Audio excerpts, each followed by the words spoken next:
Hello friends, मेरा नाम है सत्यम और स्वागत करता हूँ हमारे यूट्यूब चैनल इलेक्ट्रॉनिक्स ग्लोब में। आज की वीडियो में बात करने वाला हूँ के मैप के बारे में। ठीक है, के मैप को पूरे अच्छे से समझाऊंगा आपको कि के मैप क्यों यूज़ करते हैं, क्या एडवांटेज है, क्या डिसएडवांटेज है, बूलियन अलजेब्रा का एडवांटेज क्या होता है एज़ कम्पेयर टू के मैप, और के मैप का क्या एडवांटेज है। अगर मैं बात करता हूँ बूलियन अलजेब्रा के एक्सप्रेशन में, मैंने बूलियन अलजेब्रा के बहुत सारे वीडियोस अपडेट कर चुके हैं, आप प्लेलिस्ट में जाके चेक कर सकते हो। ठीक है, और आई बटन पे भी आपको मिल जाएगा। ठीक है, तो आज की वीडियो में मैं आपके साथ शेयर करूंगा के मैप के बारे में। सबसे पहले समझते हैं कि के मैप होता क्या है। ठीक है, तो के मैप का मतलब होता है कार्नफ मैप, हम लोग इसे कार्नफ मैप के नाम से भी जानते हैं। और हम लोग ये भी बोल सकते हैं कि जो हमारा के मैप होता है ये एक पिक्टोरियल रिप्रेजेंटेशन होता है किसी भी बूलियन अलजेब्रा को सॉल्व करने के लिए। ठीक है, अगर बात करता हूँ कि हम लोग के मैप को क्यों यूज़ कर रहे हैं एज़ कम्पेयर टू बूलियन, तो देखो बूलियन में क्या होता है कि बहुत सारे उसमें कॉम्प्लेक्सिटी आती है सॉल्व करने में। ठीक है, आपको बेसिक लॉस के बारे में आपको पता होना चाहिए, आपको फिर समझ में आना चाहिए कि कौन सा इक्वेशन को कहाँ पे क्या ऐड करना है। ठीक है, तो उस तरह से काफ़ी कॉम्प्लेक्स होता है। बट अगर मैं बात करता हूँ के मैप में, तो के मैप में ऐसा कुछ भी नहीं है। ठीक है,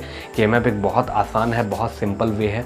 आपको कोई बेसिक अगर बात करूँ तो के मैप का यूज़ करते हैं हम लोग मिनिमाइजेशन टेक्निक के लिए, मिनिमाइज करने के लिए। ठीक है, इसे हम लोग 1 2 3 4 5 6 वेरिएबल तक, जनरली हम लोग 6 वेरिएबल तक यूज़ करते हैं। उसके बाद हम लोग क्यून मैक्लस्की मेथड को भी चेक करते हैं कि कैसे, अगर मुझे नंबर ऑफ वेरिएबल्स अगर मेरे पास ज़्यादा है तो मैं कैसे अप्लाई करूँगा। ठीक है, तो के मैप का बेसिक काम क्या है, पिक्टोरियल रिप्रेजेंट के थ्रू बूलियन इक्वेशंस को मिनिमाइज करना। ठीक है, तो आज हम लोग देखने वाले हैं केवल इसके बारे में। ठीक है, के मैप के बारे में। हो सकता है वीडियो थोड़ा सा लंबा हो, बट आपको जितना भी इन्फॉर्मेशन मिलेगा वो एक करेक्ट और एक सही इन्फॉर्मेशन बहुत आसान तरीका से मिलने वाला है, क्योंकि मैं बहुत ईजी वे में आपके साथ डिस्कस कर रहा हूँ। ठीक है, तो सबसे पहले समझते हैं के मैप कितने तरह का होता है। देखो, के मैप डिपेंड करता है बिट पे, साइज पे। अगर मैं बात करता हूँ के मैप का साइज क्या होगा, तो ये डिपेंड करेगा आपके नंबर ऑफ बिट पे। ठीक है, ये किस पे डिपेंड करेगा, आपका नंबर ऑफ बिट।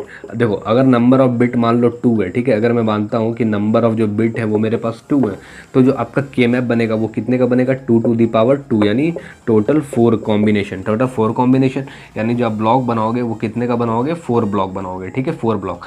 अब देखो इंपॉर्टेंट पार्ट क्या है कि जो आप के मैप यूज़ करते हो, ठीक है, के मैप में एक चीज़ मैं आपको बताता हूँ कि के मैप में कभी भी बाइनरी नंबर का यूज़ नहीं होता है। के मैप में क्या होता है, ग्रे कोड का यूज़ होता है। ठीक है, ग्रे नंबर सिस्टम का यूज़ होता है। ग्रे कोड कैसे हम लोग कैलकुलेट करते हैं बाइनरी कोड से, बता देता हूँ थोड़ा सा सिंपल। सपोज करो अगर मेरे पास 1 और 1 है, ठीक है, 1 1, इसका मुझे क्या करना है, ग्रे कोड लिखना है। ठीक है, तो ग्रे कोड मैं कैसे लिखता हूँ, देखो जो नंबर आपको दिया गया है, ठीक है, इसको एज इट इज़ मैं नीचे कॉपी करता हूँ। ठीक है, 1, और ये जो रिजल्ट आया है और जो आपका नेक्स्ट टर्म है, इन दोनों को मैं क्या करता हूँ, एक्सॉर करता हूँ।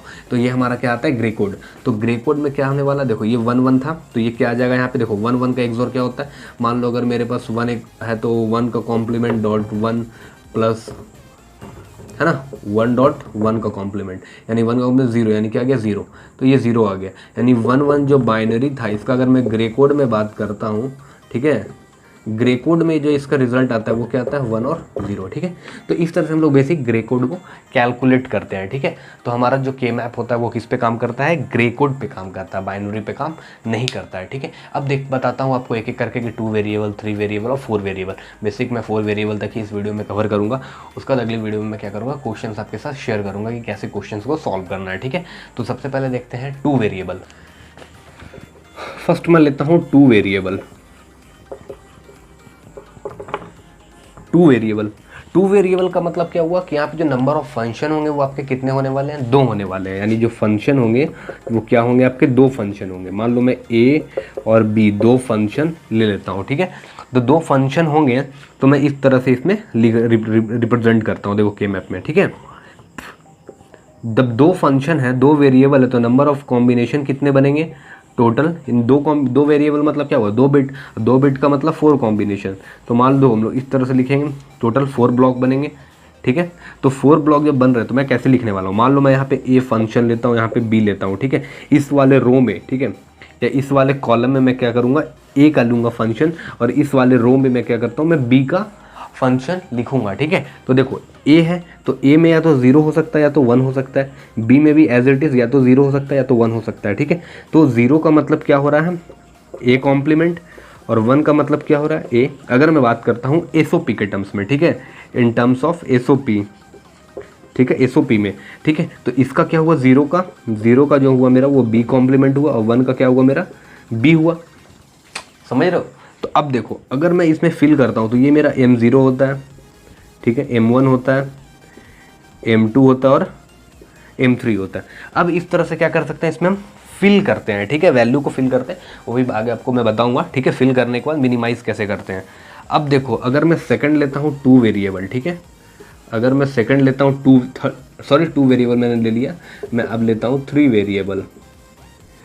3 वेरिएबल का मतलब नंबर ऑफ फंक्शन कितने हो गए आपके, नंबर ऑफ फंक्शन 3, यानी नंबर ऑफ बिट कितने हुए आपके, नंबर ऑफ बिट्स 3, तो टोटल नंबर ऑफ कॉम्बिनेशन कितने आपके बने, टोटल नंबर ऑफ जो कॉम्बिनेशन बने वो 2 टू दी पावर 3 यानी 8 कॉम्बिनेशन बने, ठीक है, 8 कॉम्बिनेशन बने यानी 0 to 7, ठीक है, जो 0 to 7 आपका कॉम्बिनेशन बना।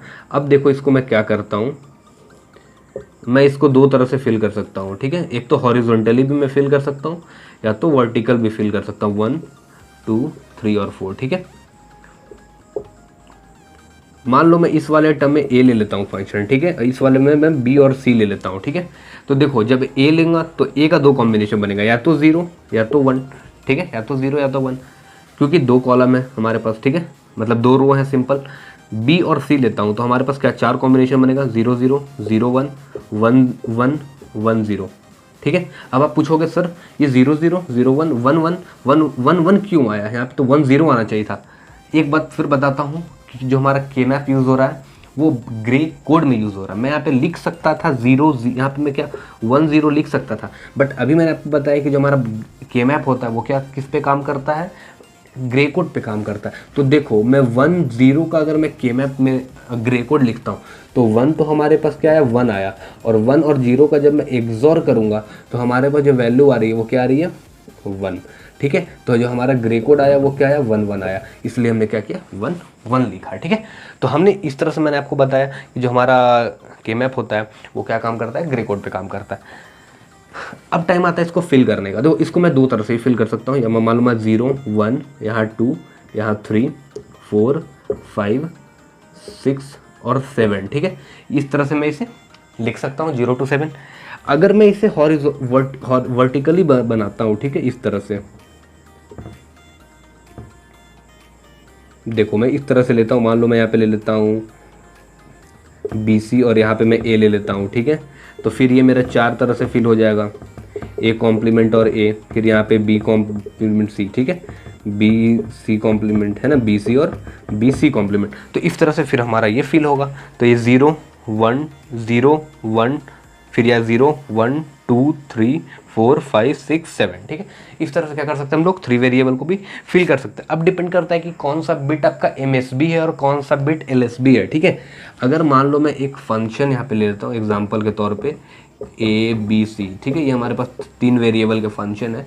मैं बोलता हूँ कि जो A हमारा है ये है MSB यानी मोस्ट सिग्निफिकेंट बिट, और B और C जो है वो हमारा क्या है, LSB है, ठीक है। तो MSB हमारा इस साइड, मतलब कि MSB जो हमारा होगा ये कैसा फील होता है, वर्टिकल, और जो LSB होता है ये हमारा कैसा फील होता है, हॉरिजॉन्टल।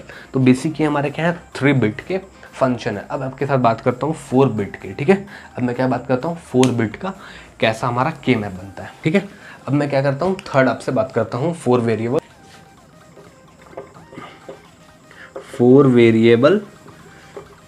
केमैप, ठीक है। 4 वेरिएबल केमैप का मतलब हुआ कि जो नंबर ऑफ हमारा फंक्शन है, नंबर ऑफ फंक्शन वो कितने हैं, 4 हैं। नंबर ऑफ बिट कितने हैं आपके, नंबर ऑफ बिट्स कितने हैं, 4। तो कॉम्बिनेशन कितना बना, टोटल 2 टू दी पावर 4 यानी 16 कॉम्बिनेशन, ठीक है। 16 कॉम्बिनेशन मैंने बनाया। अब देखो मैं 16 कॉम्बिनेशन को कैसे बनाता हूँ,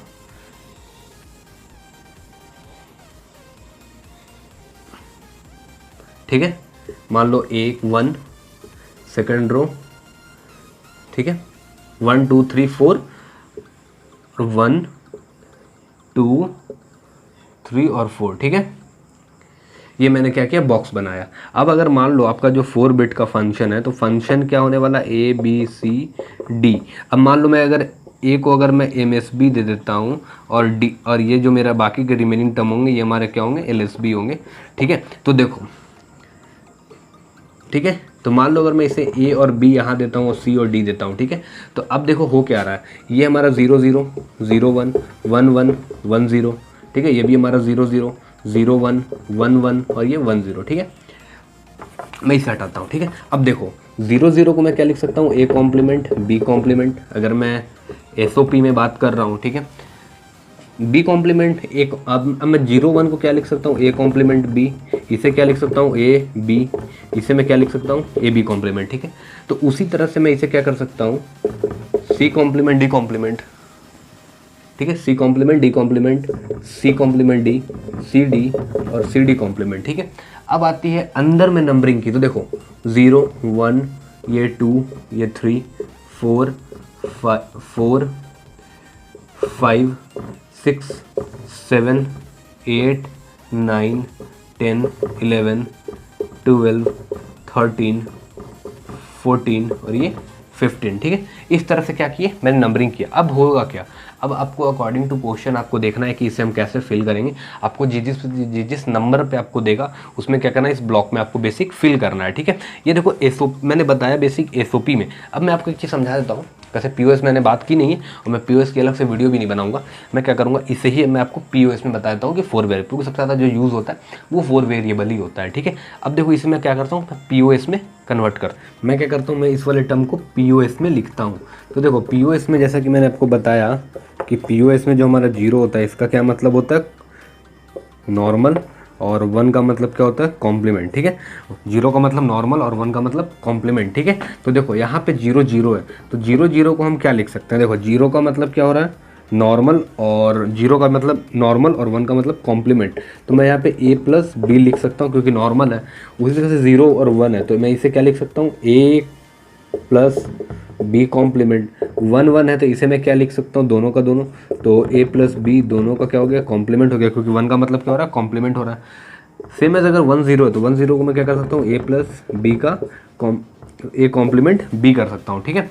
तो उसी तरह से अगर मैं यहाँ पे अगर मैं लिखता हूँ तो देखो 0 0 है तो c प्लस डी हो गया, ठीक है।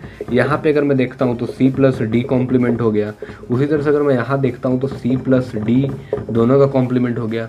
और यहाँ पे अगर उसी तरह से मैं देखता हूँ तो मेरे पास c प्लस क्या है, d है ना, c plus D, c complement D complement, ठीक है। तो इस तरह से क्या कर सकते हैं हम लोग बेसिक इसमें 4 वेरिएबल का के मैप में एसओपी पीओएस का यूज़ कर सकते हैं, ठीक है। तो बेसिक पीओएस में यही होता है। अगर वही मैं एसओपी और पीओएस में बेसिक, जैसे कि मैंने आपको, अगर आपने वो वीडियो नहीं देखा है एसओपी और पीओएस वाला तो देख लीजिए, तो क्योंकि मैंने उसमें यही बताया तो अच्छे से उसमें मैंने एक्सप्लेन किया है। तो पीओएस में बेसिक हमारा क्या होता है कि 0 का मतलब नॉर्मल और 1 का मतलब कॉम्प्लीमेंट होता है, और एसओपी में क्या होता है कि 0 का मतलब कॉम्प्लीमेंट होता है, 1 का मतलब क्या होता है, नॉर्मल होता है, ठीक है। तो बेसिक मैंने क्या किया आपके साथ, इस वीडियो में मैंने बेसिक आपको 4 वेरिएबल तक बता दिया कि एसओपी और पीओएस दोनों को कैसे लिखते हैं। अगली वीडियो में बात करूंगा डोंट केयर के बारे में, ठीक है, कि डोंट केयर कैसे यूज़ होता है, क्योंकि डोंट केयर सबसे इंपॉर्टेंट टॉपिक है। अगर मैं बात करता हूँ डिजिटल इलेक्ट्रॉनिक्स में, अगर आप खास करके नंबर सिस्टम पढ़ रहे हो या फिर आप बेसिक बुलियंस लॉ पढ़ रहे हो, तो ये आपके लिए बहुत ही ज़्यादा इंपॉर्टेंट है कि आप कैसे डोंट केयर को समझते हो, डोंट केयर को कैसे अप्लाई करते हो, डोंट केयर का कहाँ पे यूज़ करते हो, ठीक है। तो इन सब की वीडियो पे मैं अगली वीडियो में बात करने वाला हूँ। मिलता हूँ अगली वीडियो में, तब तक के लिए goodbye and take care, and please subscribe to our YouTube channel. So thank you very much for watching this video. Thank you. Subscribe now and press the bell icon. Never miss an update.